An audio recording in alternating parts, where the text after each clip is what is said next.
오늘은 이전에 8장까지는 사도행전 8장까지는 초대교회의 성령의 역사들 그리고 빌립 선교사에 의해서 사마리아가 복음화되는 그런 과정에 대해서 묘사가 되었다면 이번 9장부터는 드디어 우리가 잘 아는 사도 바울이 등장하게 됩니다.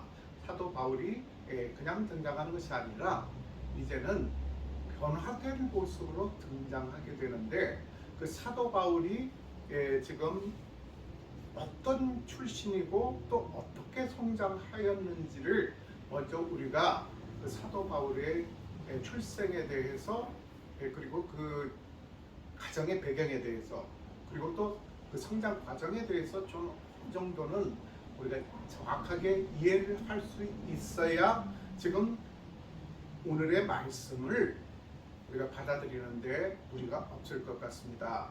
그 사도 바울은 원래 그 지금까지는 사울입니다. 사울이라고 했는데 왜 이름이 사울이냐 하면은 지금 이 바울은 원래 그 지파가 베냐민 지파입니다.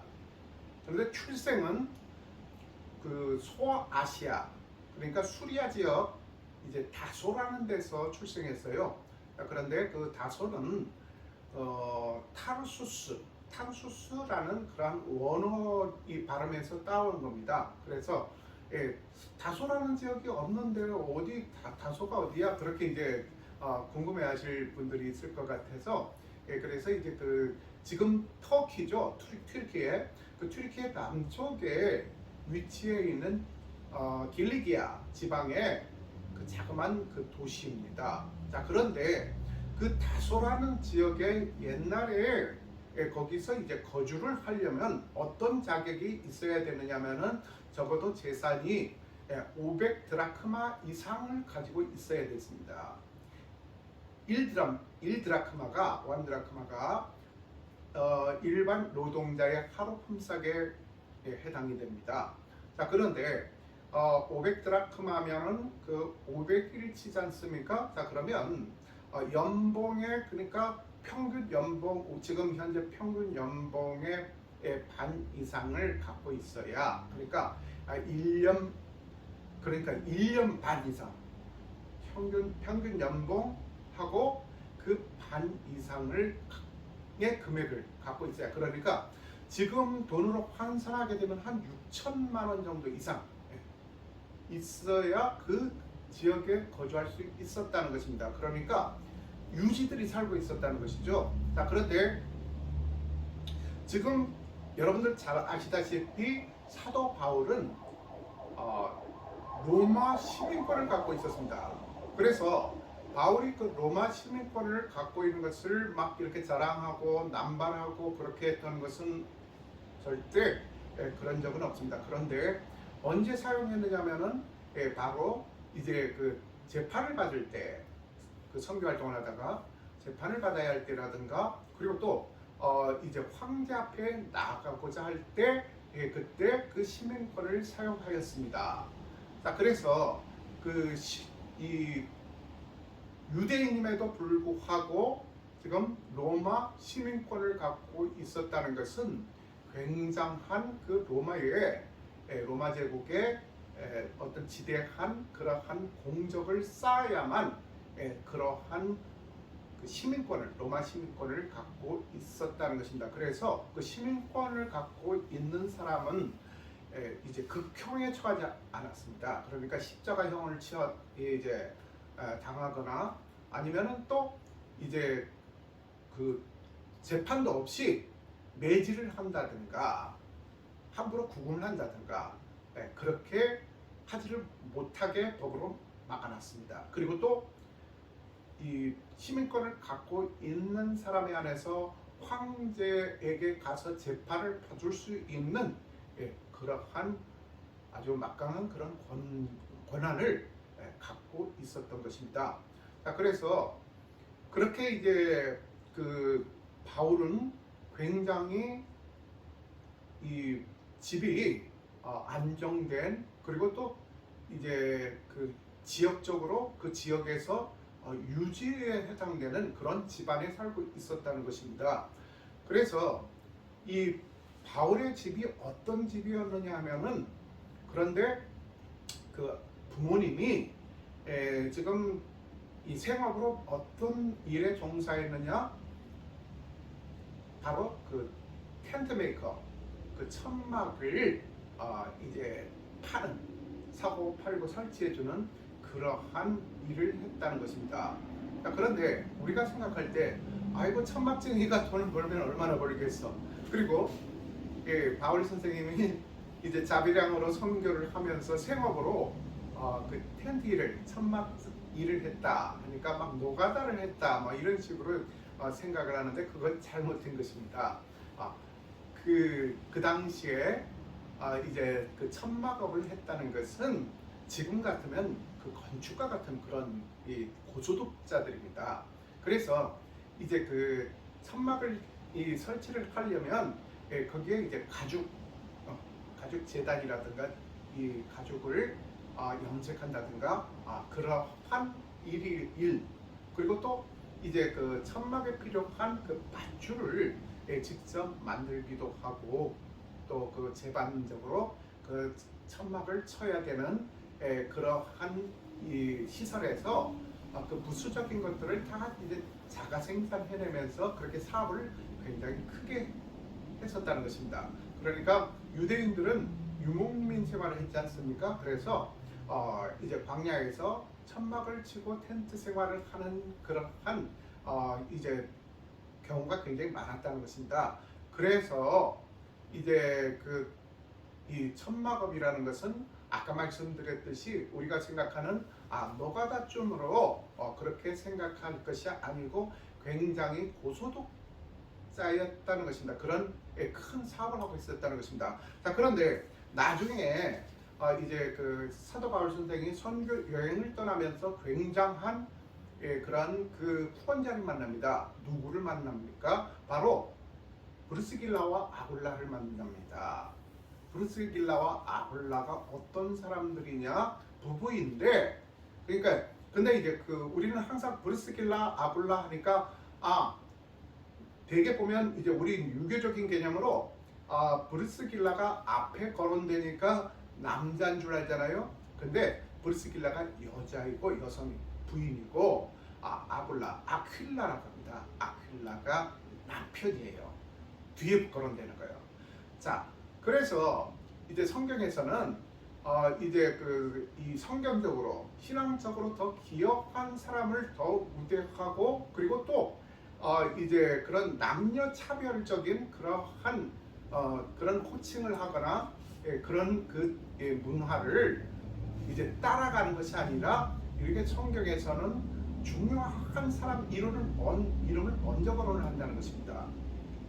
그래서 프리실라라고 합니다. 브리스길라가. 그래서 프리실라와 그러니까 아퀼라라는 그러한 이름이죠. 그런데 그 사람들이 어떤 사람들이냐면은 바로 그 이집트의 북아프리카 알렉산드리아 출신들이에요. 그런데 그 사람들 직업이 이제 그 천막, 텐트업을 하는 사람들입니다. 그래서 돈을 굉장히 많이 버는 사람들이에요. 그래서 이제 나중에 그 사도 바울이 선교 활동을 아주 물심양면으로 그렇게 후원을 한 그러한 이 공적을 쌓았던 그런 사람들이라, 그리고 믿음의 동역자들이라, 그래서 이제 그 브리스길라와 아굴라를 이제 이 사도행전에서는 결코 이제 소홀히 다루거나 무시할 수 없는 그러한 인물의 반열에, 그런 대열에 이렇게 항상 거론되는 그런 인물들이라는 것입니다. 그래서 그렇게 그 천막업을 한다는 것은 그 당시에 굉장히 고소득자들이었고, 나중에 그 아굴라를, 남편 아굴라를 그 사도 바울이 먼저 만나는데, 그런데 이제 그 이야기가 잘 통해요. 그 믿음도 신앙도 갖고 있고, 그리고 또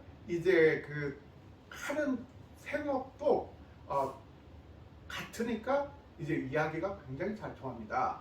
그래서 나중에 이제 정말로 그 지대한 그러한 그 후원을 하는 그러한 믿음의 동역자로 그렇게 이제 두각을 나타내게 되는데, 그리고 이제 그 사도 바울이 다니면서 굉장히 그렇게 그 후원자들을 많이 만나는데, 그런데 또 이제 인상적인 사람이 누굽니까? 누구를 만납니까? 밤빌리아에서인가요? 밤빌리아에서 이제 그 루디아를 만납니다. 자, 루디아라는 여인을 만나서 루디아가 또 헌신적으로 이제 이 물질적으로 그리고 이제 신앙적으로 후원을 하지 않습니까? 자, 그래서 이제 이렇게 그 사도 바울이 혼자서 그렇게 이제 사역을 전적으로 그렇게 감당했던 것이 아니라, 그 선교 사역을 할 때 하나님께서 항상 그런 믿음의 동역자들을 그 필요할 때 적시 적곳에서 이렇게 이 믿음의 동역자들을 보내주셔가지고 그 사도 바울이 3차 선교 여행까지 많이 마칠 수 있도록, 물론 우여곡절도 많고 또 이제 기절할 정도로 매를 맞고 사람들한테 시달리고, 그리고 또 이제 그 지금 소아시아 지역을 처음에 이렇게 이제 선교지로 삼아서 이렇게 갔는데, 그 아나톨리아 반도가 주로 고산지대들이 많아요. 그래서 그 선교지로 이동하는 과정에서 그 고산들, 높은 산들을 수없이 넘어야 했고, 그 당시에 길이 잘 닦였던 것도 아니에요. 그런데다가 제가 누누이 말씀을 드리지만 그 당시는 그렇게 그 법이 체계화되어 있던 그런 시대가 아닙니다. 그런 성문법으로 다스리는 그러한 시대가 아니에요. 법치주의가 아니었다는 것이죠. 그래서 힘이 논리에 작용하는 그런 시대였다는 것입니다. 그래서 이런 이 선교지를 이동하다가 예를 들면 산 같은 거를 이렇게 넘다가 거기서 도적대들을 만난다는 것이죠. 쉽게 말해서 산적들이죠. 그런 사람들을 만나가지고 다 털리기도 하고 그런 일이 비일비재했다는 것입니다. 그럼에도 불구하고 끝까지 그 선교적인 그 사명을 가지고 3차 여행, 전도 여행, 선교 여행까지 감당해냈다는 것은 놀라운 것입니다. 그래서 그 사도 바울은 그렇게 유복하고 경제적으로 풍요로운 그런 집안에서 자라나서, 그리고 이제 그 사울이라는 이름이 처음에는 그 사울이었지 않습니까? 그 사울이라는 이름이 어떤 데서 유래되느냐면은 지금 그 유대인 중에서 베냐민 가문의 혈통을 갖고 있습니다.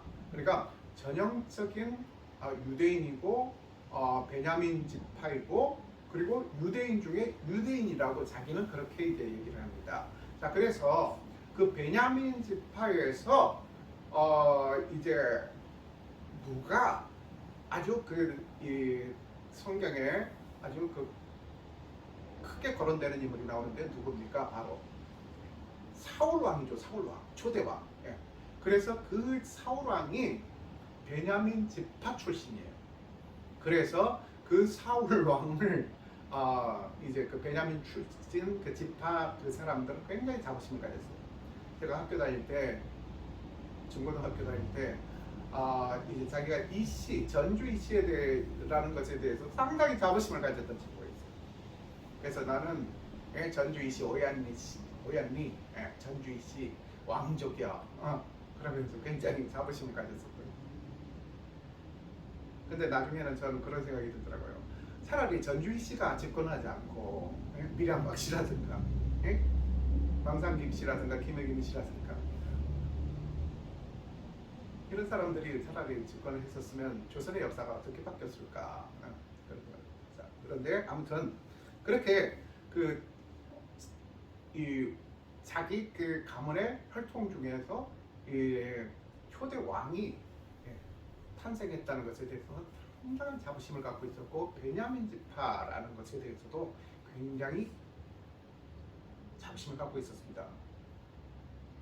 제 아는 자매 중에도, 굉장히 저하고 친한 자매 중에도 한 명이 자기가 청주한 씨라는 것에 대해서 굉장히 자부심을 가지고 그런 사람이 있어요.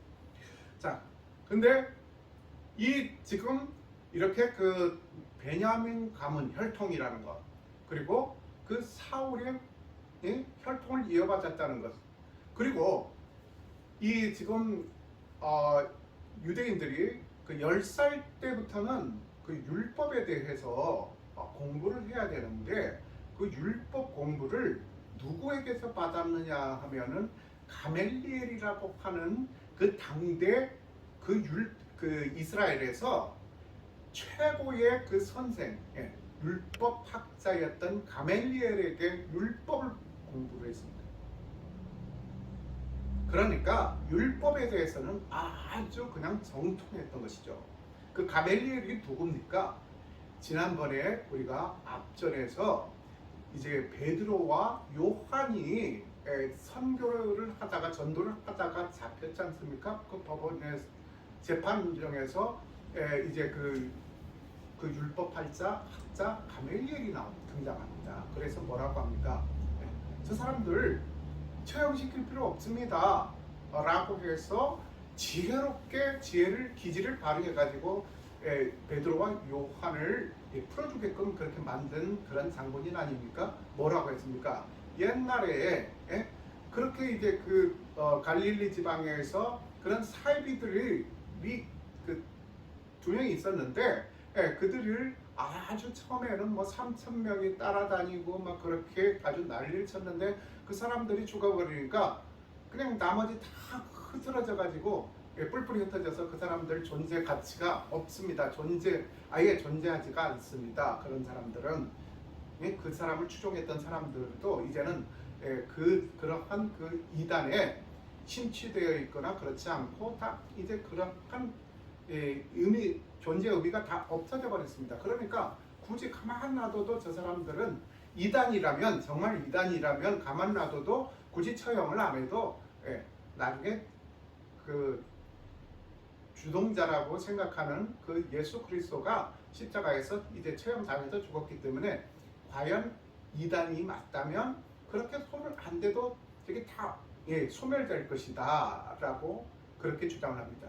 그리고 혹시 만에 하나 저들이 주장하는 것처럼 만에 하나 정말로 메시아라면 그리고 하나님이라면 그러면 우리가 하나님을 보낸 그 메시아를 죽이는 것이 될 것이고 그 제자들까지 죽이는 게 될 것이고 그러면 하나님을 대적하는 것이고 그거를 어떻게 하나님을 대적해서 우리가 그 나중에 후환을 어떻게 감당할 것입니까? 해가지고 손대지 말라라고 그렇게 해서 살려준 사람이 결정적인 그런 역할을 하는 사람이 가멜리엘이지 않습니까?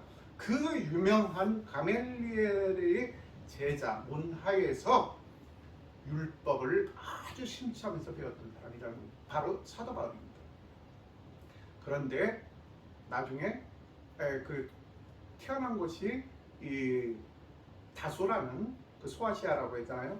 그런데 이제 나중에 예루살렘으로 와서 그렇게 가멜리엘에게 교육을 받고 다시 이제 다소가 집이기 때문에 그 다소가 그 헬레니즘의 그 그리스의 영향권에 있었다는 것입니다. 그렇기 때문에 그리스 철학, 그러니까 스토아주의 철학을 아주 깊이 공부를 했습니다. 그래서 나중에 여기서 나오지만 그 아덴에서 설교할 때도 그렇지 않습니까? 하나님 말씀을 전할 때도 그래서 그 스토아주의들이 주장하는 그러한 그 내용에 대해서 전부 다 간파를 하고 거기에 대응해서 하나님 말씀으로 정확하게 지적을 합니다. 이렇게 아주 똑똑한 사람이죠. 그리고 핸디캡을 갖고 있었는데 어떠한 핸디캡을 갖고 있었냐면 바로 간질이라는 핸디캡을 갖고 있었습니다. 그러다가 조금만 육체가 피곤하면 약효가 떨어지면 갑자기 말씀을 전하다가 또 드러나가지고 입에 거품을 물고 그러한 약점을 인간적인 약점을 갖고 있었습니다. 그리고 건강하지 못하기 때문에 삐쩍 말라가지고 코는 매부리 코이다. 머리는 벗겨졌어요. 탈모. 남자들 고민이 많잖아요. 50대 이상 되시는 분들. 저도 탈모로 고민이 많은데 그래서 이제 이 탈모로 앞에 휑한 그런 외모를 갖고 있었고 매불코에다가 아주 볼품없는 그러한 인물이었다는 것입니다. 그럼에도 불구하고 하나님께서는 그를 지금 선택하고 계시다는 것입니다. 자, 그래서 지금 그 엘리트 중에 엘리트, 유대인 중에 유대인이고 베냐민 지파 정통 유대인인 이 사울이 지금 어떻게 이제 개종을 하는지 회심을 하는지 그 내용에 대해서 한번 우리가 같이 들여다보며 은혜를 나눠보도록 하겠습니다. 그 사울이 1절에 보면 주의 제자들에 대하여 여전히 위협과 살기가 등등하여 대제사장에게 가서 다메섹 여러 회당에 가져갈 공문을 청하니, 여기서 보세요. 사울이 그 주의 제자들에 대하여 여전히 위협과 살기가 등등하여, 그러니까 열심당원이었거든요. 거기다가 유대인 중에도 이 이단적인 요소만 있는 사람들을 그냥 가만히 놔두질 못한 거예요. 찾아가서 암살을 하든지 죽이든지 아니면 이렇게 합법적으로 이렇게 그 예루살렘 공회로 데리고 끌고 와서 처형하게끔 그렇게 하는 그런 그 열심당원이었다는 것입니다. 자, 그런데 그 주의 제자들에 대하여, 그러니까 하나님을 믿는 예수님을 따르던 그런 제자들을 말하죠. 그러니까 12제자를 말하는 것이 아니라 예수님을 그 12제자에 의해서 사도들에 의해서 복음화된 그런 제자들을 말합니다. 자, 그래서 그 지금 여기 그 다마스커스라고 그러죠. 지금은 시리아의 수도인데 그 당시는 그 다메섹이 교육과 그리고 그 상업 그리고 문화, 정치, 종교의 중심지였고 그리고 교통의 중심지였다는 것입니다. 그래서 웬만한 그런 이 페르시아 쪽에서 동방에서 오는 사람들이라든가 그리고 이제 그 남쪽 그 애굽이나 이 이스라엘에서 올라가는 사람들이나 그리고 또 이제 그 소아시아에서 헬라에서 소아시아에서 이렇게 내려오는 사람들이나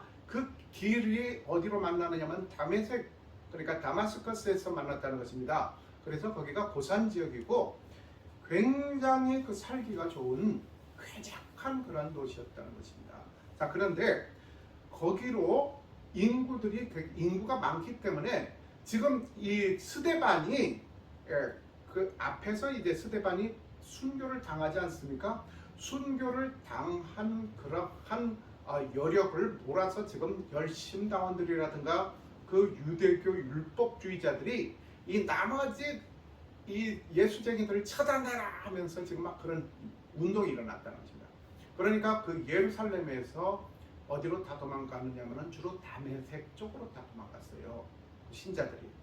그리고 또 거기서 원래 또 이제 예수님 그 복음에 대해서 접한 사람들도 있었고, 그래서 이제 벼르고 있었다는 것입니다. 그래서 내가 정말로 이놈들 그냥 가서 잡히기만 해봐라 해가지고 지금 막 여기에 살기가 등등하여 대제사장에게 가서 다메섹 여러 회당에 가져갈 공문을 청하니, 그 여러 회당에 가서 그러니까 이 사람들 지금 인신매매범처럼 그냥 가서 막 불법적으로 막 끌고 오고 그렇게 할 권한은 없습니다. 그러니까 가서 그 다메섹 회당에 가서 여러 회당에 가져가서 이 사람들이 이러한 이단적인 요소들이 있는 위험 인물들입니다. 그래서 잡아갈 것입니다. 라고 그렇게 합법적으로 그렇게 할 수 있게끔 그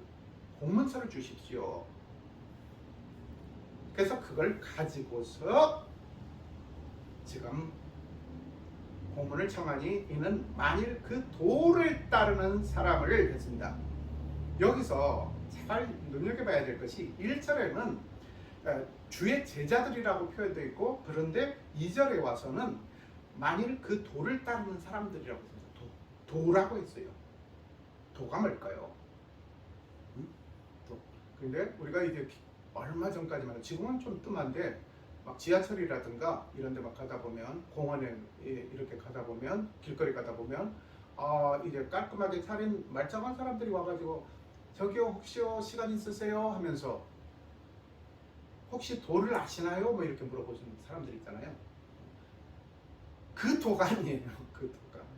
오해하지 마세요.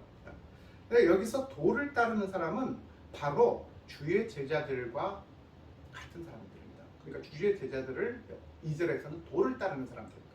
그 주의 제자들이 어떤 사람들이냐? 주님의 도를 따르는 사람. 도가 뭐냐?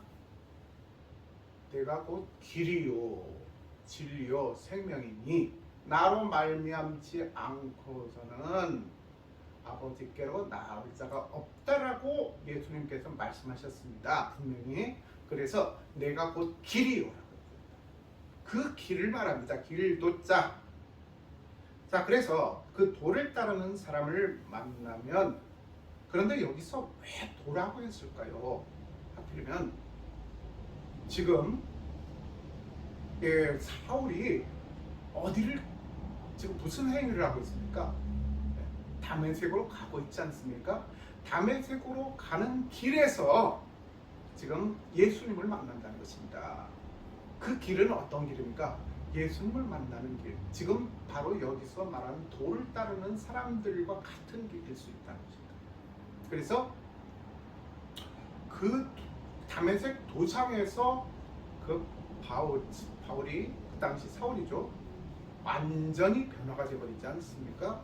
자, 그래서 지금까지는 그 율법에 얽매여서 그 사망의 길로, 사망의 도로 이렇게 갔던 그 바울이 이제야 지금 그 진정한 그 예수님의 길을 발견한다는 것입니다.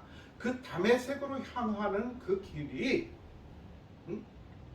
그러니까 그 처단하려고, 사람들을 잡아다가 처단하려고 살기 등등해져 가지고 정말로 벼르면서 그렇게 가던 그 공포의 길이 예수님을 만남으로 인해서 그것이 구원의 길, 진리의 길로 변화가 되는 그 과정을 묘사하기 때문에 여기서 도라고 그렇게 표현했다는 것입니다. 그 도를 따르는 사람을 만나면, 이거는 그러니까 이후에 구절들에 나오는 내용이죠. 그래서 만나면 남녀를 막론하고, 그러니까 애도 같이 이 크리스찬 집안이라는 그 이유 때문에 아이들도 남녀를 막론하고 여자들도 막론하고 그렇게 잡아가 처형시키게끔 했다는 것입니다. 그래서 그 도를 따르는 사람을 만나면 남녀를 막론하고 결박하여 예루살렘으로 잡아오려 함이라. 그래서 예루살렘 법정에서, 예루살렘 공회에서 이제 재판을 열죠. 형식적이나마. 그래서 뭡니까? 이 지금 율법주의자들의 입장에서 봤을 때는 그러지 않아도 눈에 가시고, 그리고 못마땅한 그 예수를 추종하는 세력들, 얼마나 못마땅하겠습니까? 뭐 100이면 100 다 인민재판식으로 사형에 처한다. 그렇게 되겠죠. 자, 그래서 3절, 사울이 길을 가다가 다메섹에 가까이, 그러니까 사울의 여기 길이 나옵니다. 이 길, 그러니까 아직까지는 예수님의 길, 예수님의 도가 아니라 여기서는 그 사울이 어떠한 그러한 살육을 위한, 예수님 따르는 그 예수님의 제자들을 잡아서 살육하기 위한 거기로 가는 그 길을 말합니다. 사울이 길을 가다가 다메섹에 가까이 이르더니 호련히 하늘로부터 빛이 그를 둘러 비추는지라. 땅에 엎드려져 들음에 소리가 있어 이르시되. 자, 빛이 지금 그 사울이 예수님을 이 환상 중에 만난 그 사건을 지금 9장에 이렇게 나와 있고, 그 다음에 뒤로 가면 22장, 26장에 계속해서 묘사해서 나옵니다. 그리고 이 지금 사도행전을 쓴 사람이 누구냐면은 누가입니다. 누가는 직업이 의사예요. 그러니까 의사니까 굉장히 그 섬세하고 뭐 하나에도 디테일하고 체계적이지 않겠습니까? 그렇다 보니까 굉장히 그 체계적으로 그 묘사를 했습니다.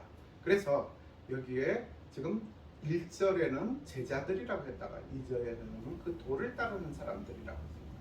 그래서 3절에는 사울이 길, 다메섹을 향하는 그 길, 그렇게 묘사를 했고, 지금 여기에 다메섹에 이르니 호련히 하늘로부터 빛이 그를 비추는지라. 그 빛이 어떤 빛이냐면은 태양보다도 더 광채가 찬란한 그 빛을 말합니다.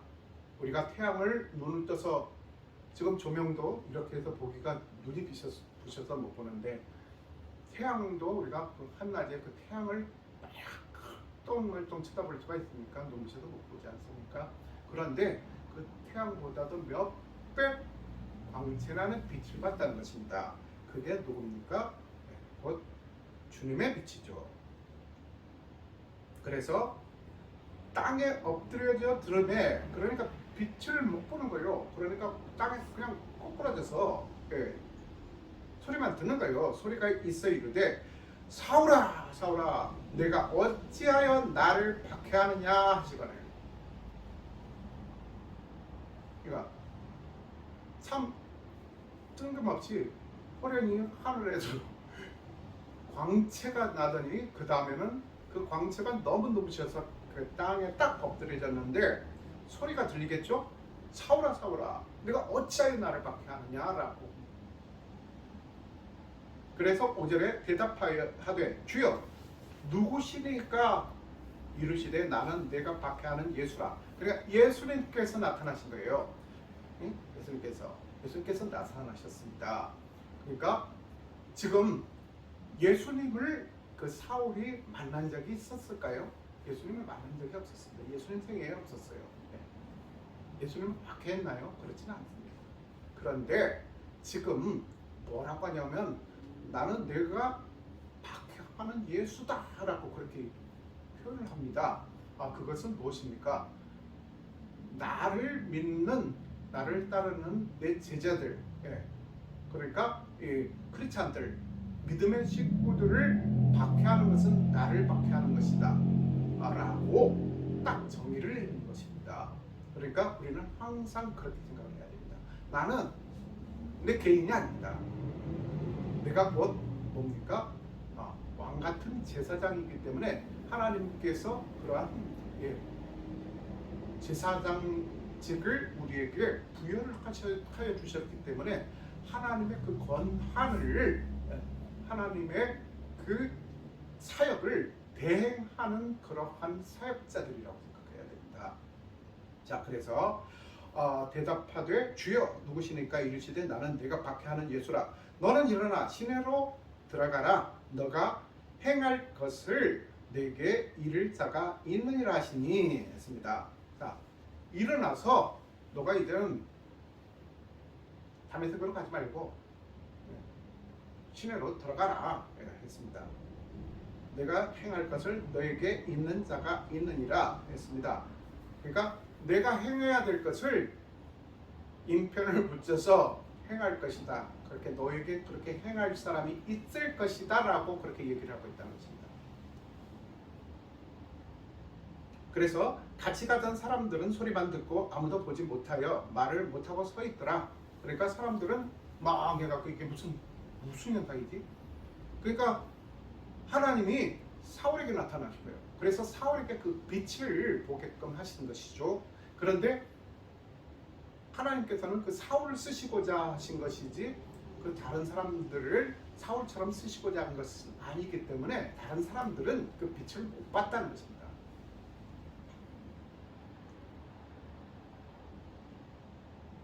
그래서 8절에 보면 사울이 땅에서 일어나 눈을 떴으나 아무것도 보지 못하고 사람이 손에 끌려 다메섹으로 들어가서 사흘 동안 보지도 못하고 먹지도 마시지도 아니하니라 했습니다.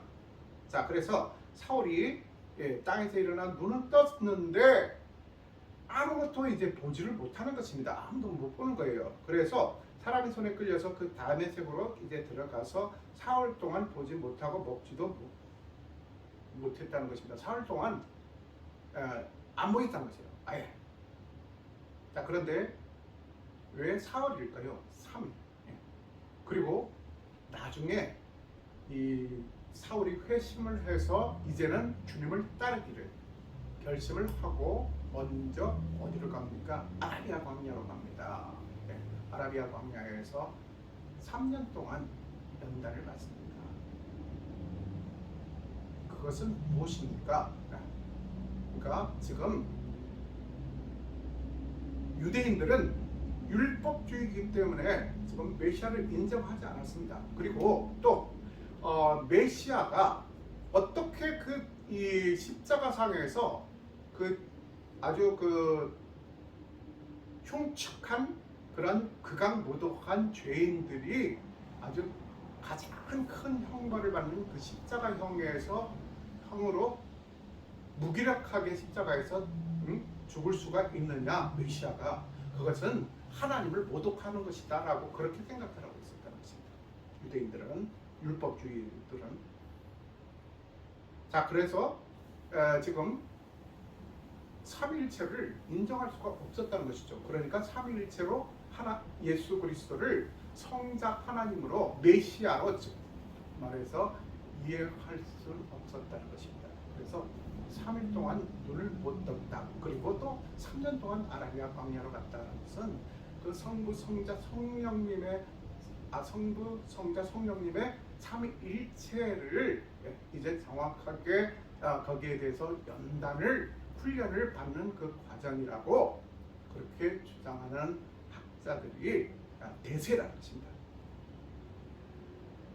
자, 그래서 10절에 보면 그때의 다메섹에 아나니아라 하는 제자가 있더니 주께서 환상 중에 불러 이르시되 아나니아야 하시되 대답하되 주여 내가 여기 있나이다 하니. 참 이 아나니아 보세요. 우리가 생각하는 이 황금을 빙땅 먹은 아나니아와 삽비라 할 때 그 아나니아가 아니에요. 다른 아나니아입니다. 아나니아스. 그래서 이 사람은 굉장히 신앙이 좋고 그리고 이 유대인들에게 그리고 이게 특히 크리스찬들에게 신망을 받고 굉장히 인정을 받는 그러한 믿음의 사람이었고 예수 그리스도를 주님을 아주 철저하게 따르는 그런 신실한 사람이었습니다. 자, 그래서 그 사람에게 지금 하나님께서 이 사람을 통해서 하나님께서 하나님의 사역을 주권적인 하나님의 사역을 감당하신다는 것입니다. 그래서 우리가 이제 인간관계를 이제 형성을 할 때에 인간관계를 어떻게 보면 좀 소홀히 하는 사람들도 있어요. 그리고 또 어떤 그 인간관계 속에서 나누는 은혜를 대수롭지 않게 생각하는 경우가 있습니다. 그런데 하나님께서는 이렇게 사람을 통해서 지금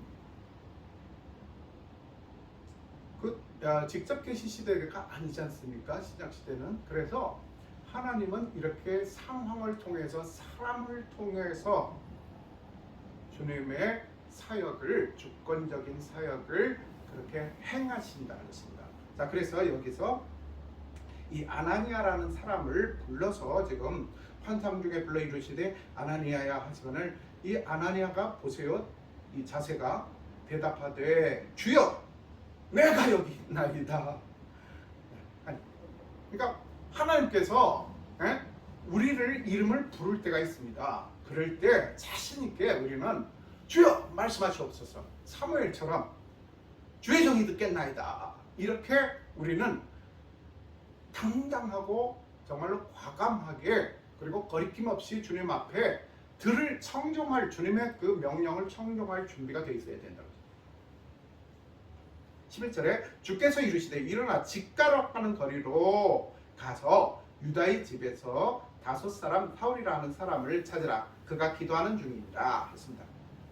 여기서 보세요. 주께서 이르시되 일어나. 지금 그 아나니아에게 말하는 거죠. 직가라 하는 거리로 가라. 그 직가라고 하는 거리가 직가가 거리명이 아니고 직가, 한자어예요. 그래서 스트레이트 그리고 그 가는 뭡니까? 길이지 않습니까? 스트레이트.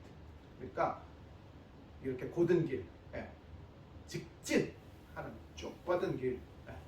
신장로, 예. 직가라하는 거리로 가서 유다의 집에서 5사람 사울이라는 사람을 찾으라.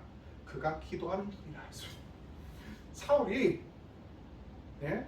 그렇게 이 예수쟁이들 잡아서 처형이나 하고 그렇게 골몰하고 살기 등등 했던 그 친구가 지금 꼬꾸라져 가지고 지금 기도하는 중이라. 기도하는 것을 달고 계신다는 것입니다. 하나님께서 우리에게 항상 그때 그 응답은 안 주셔도 우리가 기도하는 모습을 하나님께서는 지켜보신다는 것입니다. 그렇게 하나님께서 그 사울이 기도하는 그 모습을 굉장히 어여쁘게 보시지 않았겠습니까? 그래서 그 아나니아를 지금 사울에게 지금 보내고 있다는 것입니다. 그가 지금 기도하고 있는 중이니까 그 사울에게 가라 했습니다. 그래서 12절에 그가 아나니아라 하는 사람이 들어와서 자기에게 안수하여 다시 보게 하는 것을 보았느니라 하시거늘 했습니다. 아나니아가 대답하되 주여 이 사람에 대하여 내가 여러 사람에게 듣사온즉 그가 예루살렘에서 주의 성도들에게 적지 않은 해를 끼쳤다 하더니 무슨 말입니까? 아니 주님 시킬 걸 시키셔야죠. 예? 지금 이 친구가 어떤 사람인 줄 아십니까? 주님 잘 아시지 않습니까? 예? 예.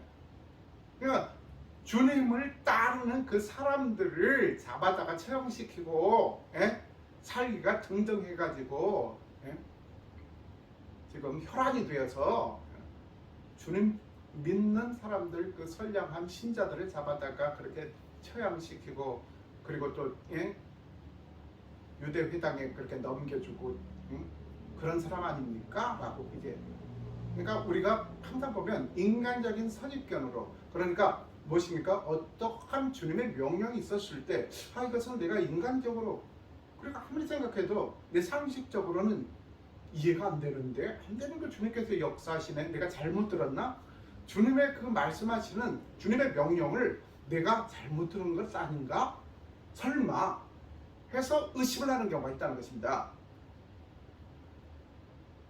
그래서 인간이기 때문에 어쩔 수 없는 이게 인지상정이라는 것입니다. 자, 그래서 여기서 보면 이제 그런 사람 아닙니까? 라고 해를 끼쳤습니다. 하더니 그러니까 해가 어떤 해입니까? 아까 말씀드리는 예수 믿는 사람들 다 잡아다가 그런 사람들만 물색해다가 그냥 철저히 그런데 앞장서 가지고 지금 스데반도 결국은 잡아다가 그렇게 공개 처형시킨데 앞장선 사람이 바울 아닙니까? 사울.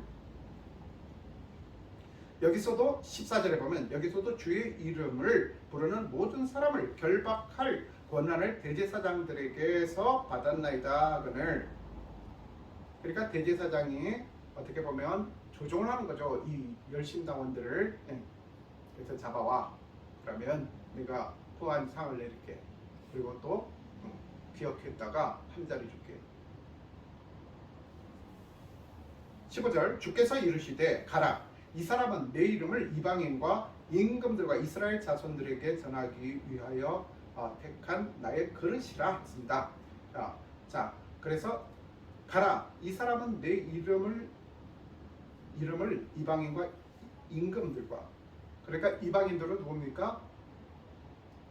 그 선교 지역에 거기에 소아시아로부터 시작해서 안디옥 그리고 또 이제 어딥니까? 로마 그리고 서바나까지 가려고 했지 않습니까? 그래서 그 이방인들에게 그리고 임금들에게 로마 황제 앞에까지 가서 변론을 하지 않습니까? 그 다음에 이스라엘 자손들에게 이스라엘 자손을 향해서 내가 옛날에 나도 유대인 중에 유대인이었고 베냐민 지파였거든.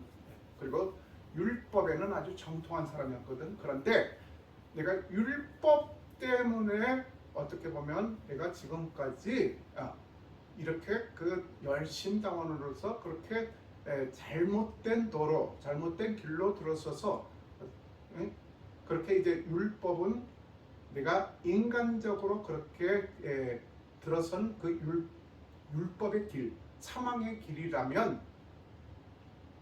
그런데 이 구원의 길은, 구원의 도는 주님의 은혜로 말미암아 되는 것이다라는 것을 아주 강력하게 전달을 합니다.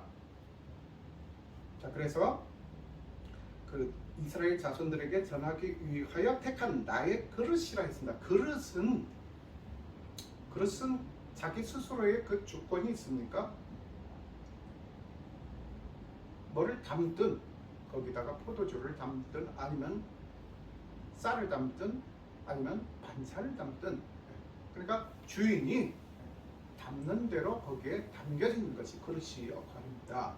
그러니까 어떤 그릇으로 쓰이느냐, 이제 그게 이제 중요한 것입니다. 그래서 거기에서 택한 나의 그릇이다라는 것입니다. 앞으로 그 사울이 어떻게 변화가 되고 또 어떠한 그러한 막대한 그런 사역을 감당할지, 그거를 다 주님께서 계획하시고 지금 말씀하시는 것입니다. 그래서 여기서 그가 내 이름을 위하여 얼마나 고난을 받아야 할 것을 내가 그에게 보이리라 하시니, 그러니까 여기서 앞으로 저 친구 가시밭 험난한 길을 가야 될 것이다. 내 이름을 위하여. 그런데 그 목회라는 것이 그렇지 않습니까? 목회 힘들어도 어떡해요? 목사님 힘드시겠어요? 그럴 때마다 저는 그렇습니다. 저는 너무너무 설렘과 기쁨으로 목회를 감당하고 있습니다. 잘 먹고 잘 살려면 왜 목회를 하겠습니까? 17절, 아나니아가 떠나 그 집에 들어가서 그에게 안수하여 이르되 형제 사울아. 여기서 보십시오. 아나니아의 믿음을 보십시오. 아나니아가 지금 사울에게 간다는 그 자체만 해도 굉장히 두렵고 떨렸을 것입니다. 왜? 맨날 잡아다가 사형시키고 예수 믿는다는 그 이유만으로 원수 같고 정말로 증오스럽고 또 무시무시하고 살육을 그냥 밥 먹듯 그렇게 일삼고 하는 그 사울이를 내가 가서 안수를 해줘야 돼. 인간적으로는 굉장히 갈등이 많을 것입니다. 그러나 주님께서 그렇게 설명을 그렇게 그 아나니아에게 자세하게 하고 나니까 믿음이 되는 받아들인 것입니다. 그래서 형제 사울아, 형제라고 해요. 형제. 아무한테나 그렇습니까? 옛날에 미국에서 굉장히 오래 목회하고 오셨던 목사님이 저보고 그래요. 한교씨, 청년들한테 영수씨, 영광씨, 은혜씨 막 이러는 거예요. 그래서 왜 씨라고 하세요? 그랬더니 자기는 그 형제라고 하는 것은, 형제는 어떻게 보면 자기 피를 나눈 그런 형제를 말하는 건데, 근데 그 영적으로 피를 나눴다고 해도 내가 정말로 저 사람을 내 형제처럼 그렇게 아끼고 소중하게 생각할까? 그런 자신이 없으면 형식적으로 형제 그렇게 남발하면 안 된다. 그거는 위선이다. 그래서 나는 너희들이 진짜 내 형제처럼 생각이 그렇게 아직까지는 들지 않기 때문에 그냥 누구시 하는 거야. 처음에는 기분이 안 좋았는데 가만히 생각해보니까 그게 솔직하고 맞는 말인 것 같아요. 그 형제라는 것 지금 아무나, 자매라는 것 지금 아무한테나 가서 아무 생각 없이 붙이는 것도 문제예요. 누구 형제님, 누구 자매님, 입버릇처럼 습관처럼 그렇게 한다는 것입니다. 사용한다는 겁니다. 그런데 여기서 형제는 지금 형제 사울아 하고 그런 것은 이제는 내 그 영적으로 하나님 안에서 피를 나눈 그런 내 형제로 인정을 한다, 받아들인다 그런 것입니다. 그 고백입니다. 그래서 이 호칭을 그렇게 사용합니다. 곧 내가 오는 길에서 나타나셨던 예수께서 나를 보내어 너로 다시 보게 하시고 성령으로 충만하게 하신다 하니, 즉시 사울의 눈에서 비늘 같은 것이 벗어져 다시 보게 되니라. 일어나 세례를 받고. 그러니까 18절에 보세요. 사울의 눈에서 비늘 같은 것이 벗겨졌다고 했습니다. 그러니까 아까 누가가 이 지금 사도행전을 기록했는데 누가의 직업이 의사라고 했지 않습니까? 그러니까 의사적인 의학적으로 이러한 현상을 지금 이렇게 디테일하게 묘사를 했다는 것입니다. 비늘 같은 것이 이렇게 있다. 그렇지 않습니까? 우리한테 그 지금 사극기나 이런 거 보면은 애꾸는 눈이 하얀 눈동자가 없이 눈이 하얀 사람들 그런 사람들 가끔 이제 무시무시한 사람들 등장하지 않습니까? 자 그런데 거기에 보면은 이 무슨 뭐죠 이거 렌즈 같은 거 이렇게 이제 그 하얀 렌즈 같은 거를 껴서 이제 그렇게 이제 그런 효과를 내겠죠. 그러니까 그렇게 해서 이걸 막아버리면 어떻게 되겠습니까? 보이겠습니까? 비늘이 앞에 이렇게 뿌옇기만 하고 어떤 형체를 알아볼 수가 없겠죠. 그런데 그 비늘 같은 것이 벗어져 버리고 벗겨져 버렸다는 거죠. 그래서 노래에도 그렇지 않습니까? I once was lost, but now am found. Was blind, but now I see. 그렇지 않습니까? 자, 그래서 was blind. I was blind. 나는 장님이었다. 눈먼 장님이었습니다.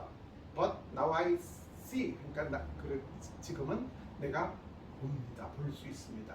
그러니까 그 전에는 진리의 복음을 보지를 못했다가 이제는 이 눈이 영안이 이제는 뜨여져서 예수님으로 인해서 이제는 새로운 것을 보게 된다는 것입니다. 새로운 주님의 진리의 진리를 보게 된다는 것입니다.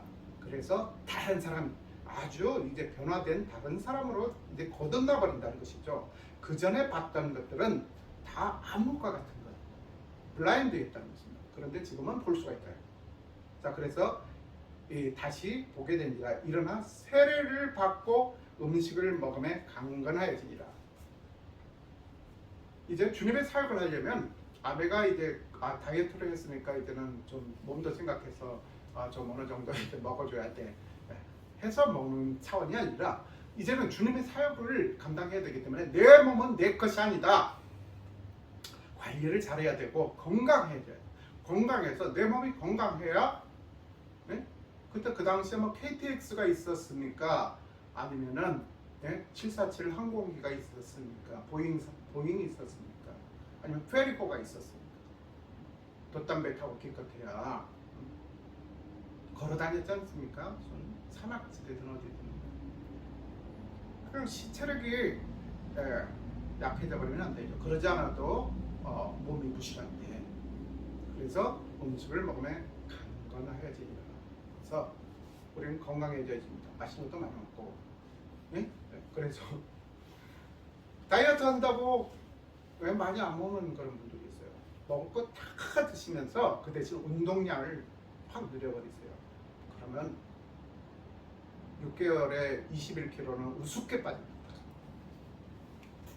자, 그래서 이렇게 지금 사울의 이 회심 사건을 우리가 보게 됩니다. 그래서 이것이 그 사울의 의지로 이렇게 변화가 되고 이제 새로운 세상을 보는 것이 아니라 어디까지나 주님께서 예정하신 그 예정에 의해서 그리고 주권적인 주님의 능력과 주님의 주권적인 개입으로 인해서 우리가 그러한 주님의 사역을 감당할 수 있다는 것입니다. 이렇게 우리가 그 사도 바울이 그런 거창한 그러한 그 모습을 따라가야 된다는 생각보다도 우리에게 그 각자에게 주님께서 원하시는 그런 길이 있습니다.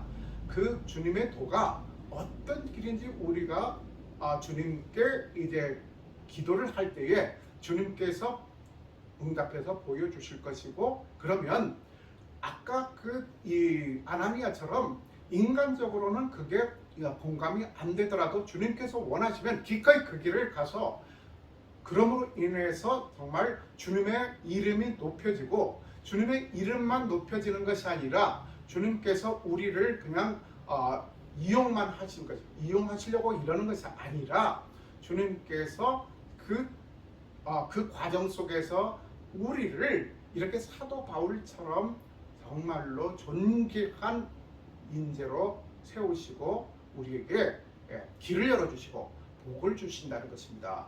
이러한 주님의 사랑 가운데에 거하면서 이 한 주간 동안 그 주님의 그 섭리를 우리가 잘 생각해보고 그리고 또 주님께서 원하시는 그 음성을 들으시는 한 주가 되시기를 주님의 이름으로 축복합니다.